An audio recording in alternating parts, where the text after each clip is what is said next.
Earth 2 is too valuable, and it's too big a prize for this to remain the paradise of peace that you're trying to make it. It's life on a space station, but as imagined in the early 1970s, where there's almost a form of gravity, a farm, families, and the imminent threat of nuclear weapons going off. You know, they sure didn't put that in the brochure. Wasn't that dangerous? Earth 2.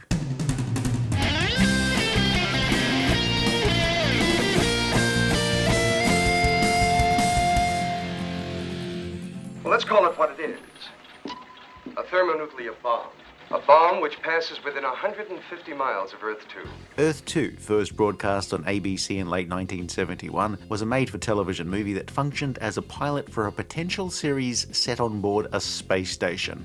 The film itself is very interesting, if incredibly, and I mean incredibly dry. It's drier than a martini during the global vermouth shortage. It's all about tension and talking about the thing that's causing the tension, which of course leads to more tension. And then more talking, and then I think you get the point by this stage. This Earth 2 is completely unrelated to another series called Earth 2 from the 1990s. That speck of light represents a new hope for this planet. A rocket launch goes off almost without a hitch. Adds almost apart from the guy trying to shoot down the rocket. This rocket is the first part of a new project championed by the American president, a space station that would eventually be its own independent country. Earth 2 will be happening. A poll of the general population is taken by people leaving on their lights if they supported the plan. And fortunately for a movie called Earth 2, Earth 2 was approved. I'm just as much against it as I ever was. We cut to a few years later, and Earth 2 skeptic Frank Karger moves to Earth 2 with his wife Lisa and their son. Frank's plan is to basically be the fly in the ointment to the smooth running of Earth 2. Gee, that sounds like a grand plan, Frank. I mean, I'm really glad you're up there. I mean, take all the time you need and don't feel the need to rush back to Earth. Up here as a citizen, I might be able to change things. His wife Lisa seems a little less combative, a photographer who's more in tune with Earth 2's peaceful mantra. Earth 2's leadership trio is made up of the astronauts who blasted off in the film's beginning. David Seville is their leader, Dr. Lauren Huxley is the chief medical officer, and Jim Kappa is the go-to astronaut. You just forgot decisions are made here by everybody. There's also Russian technician Anton and his pregnant wife Yuliana, and old-timer Walter. People came from everywhere, but they're now citizens of the sovereign nation of Earth 2. The first act of this movie is the only section you would claim, well, I suppose fun's not the word, it's just a little bit lighter with some setup and goofiness to show the space station is a normal place. The illusion of gravity is there thanks to magnetic shoes, and the apartments look like any fancy split-level 1970s penthouse. People wore casual slacks and sweaters rather than drab uniforms, though personally I dread all of those static electric shocks that you'd be getting every time you went to open a door in this wash-and-wear paradise. Of course, static electricity is actually quite deadly in a space vessel, and so polyester slacks really should be banned by international treaty. That even if it were detonated. Earth 2 is also a proper democracy, where everybody has a say and can, for instance, vote in a referendum on important issues on whether the commissary will only stock Dr. Pepper. And then, a week later, when they're absolutely sick of Dr. Pepper, have another vote on ejecting all of the Dr. Pepper into space. Let's hope that's what we will do. It's in this absolute democracy that Frank decides to define his role as one of spoiler. The office dickhead, the guy who always votes for having birthday lunches in the worst pub in town. It's not up to you, Frank. Thank God for that. And who insists that Drakkar Noir should be bathed in rather than sprayed on. For Matt's sake and for mine, please don't go through with this. So far, the only thing the crew of Earth 2 have to deal with is Frank looking to be a thorn in the side of David Seville, which sounds like Frank has a hard time being happy when anyone else is content. Then, a radiation source is detected in orbit, and it's discovered that it's a Chinese missile in orbit above Moscow. Back on Earth, discussions with China and Russia go nowhere faster than my Uncle Roger at an all-you-can-eat restaurant. If anyone attempts to tamper with the missile, it will be detonated. So basically, they're a hop, skip, and a jump away from World War III. And as the old saying goes, third time's a charm. Frank calls for a meeting of the citizens to vote on doing something about the nuclear missile, and it's his position that wins the vote, meaning Anton and Jim will try to defuse the bomb before it's detonated. They almost succeed. Anton's injured and near death, while Jim brings the missile on board. The next question is what to do with this missile. Frank will try to disarm the bomb, but he has plans to keep the missile to arm Earth 2, while everybody sane wants to fire it off into the sun. Lisa, who's come to realize her husband doesn't have any conception that he might make things worse, decides to make things worse herself by ejecting the missile at the sun. Unfortunately, it's a little more complicated than she's realized. A launch window to the sun is a far more complicated thing than just aiming at the sun. The missile's now on a trajectory toward Earth. So in the ledger of making things worse, things are the worst. Nukes going off during re-entry is not a mistake that you learn from. The crew retrieve the missile before it burns up and return it to Earth 2 for proper defusing.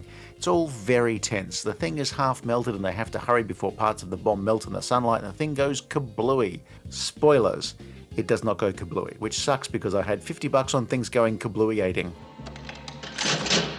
The bombs are defused at the very last second, and in the end, Frank accepts that Earth 2 should try existing without nuclear weapons. That's Anton Kovalevsky Jr., the first native-born citizen of Earth 2. As we mentioned earlier, Earth 2 was the pilot for a series set on a satellite. But based on the story of this movie, it is a little hard to see how this would have worked, other than, say, a main crew who would have been in every episode, interacting with the visitors to Earth 2, and random personnel who've apparently been there all along but only appear in one episode. This movie was made 2 decades before competing space station set series Babylon 5 and Deep Space Nine, both of which were set a couple of hundred years in the future. Earth 2 is what would happen if people in the 70s made it into space. Stories set on spaceships and bases on places like the moon weren't unknown, but they were still fairly rare at this time. Setting it on a space station in the nearish future is difficult because you do have that thorny issue of what to do about weightlessness. That is not something that's easily done on a television budget. And for something that's meant to set up this whole new world, Earth 2 tends to focus on the plot of the missile rather than setting anything up for a continuing series. The 3 leads in this play things very close to their chests, where there's very little personality displayed by any of them. That may play into some people's ideas of how astronauts are supposed to behave, but for lead characters of a television series, it does end up as interesting as watching a possum playing possum and then realizing you're actually just watching a dead possum. Well, that's not much help. I mean, not in his condition anyway. The 3 leads don't really interact with each other all that much. I only counted a few scenes where the trio were actually in the same shot, much less having a chat together about the weather, which in space is always lousy for windsurfing. Nothing. Earth 2 is the closest thing American television had to bringing the sensibilities of 2001: A Space Odyssey to television, especially if it was a version of 2001 before all of the dialogue and explanations were removed by Stanley Kubrick. There are no aliens to worry about, just people and their conflicts with each other. They even cast Gary Lockwood as the lead. He's joined by Harry Rhodes as Dr. Lauren Huxley and Scott Hylands as Jim Capper. If you can pick a personality trait between the 3 of them, then good luck. I beat you before, I'll beat you again, Dave. You might.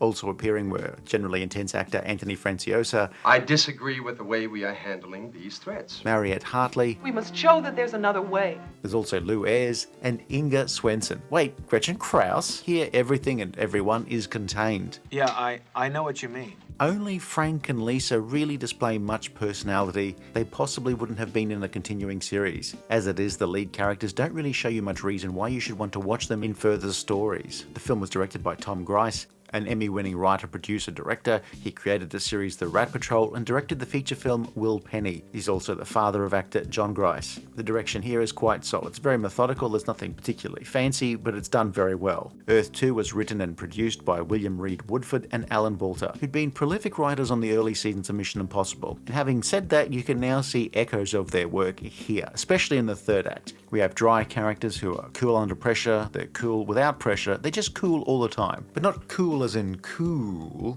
as in cool. They're very cucumber-like in that regard. The movie also has a very cool as in cool musical score from Lalo Schifrin. Any other good news?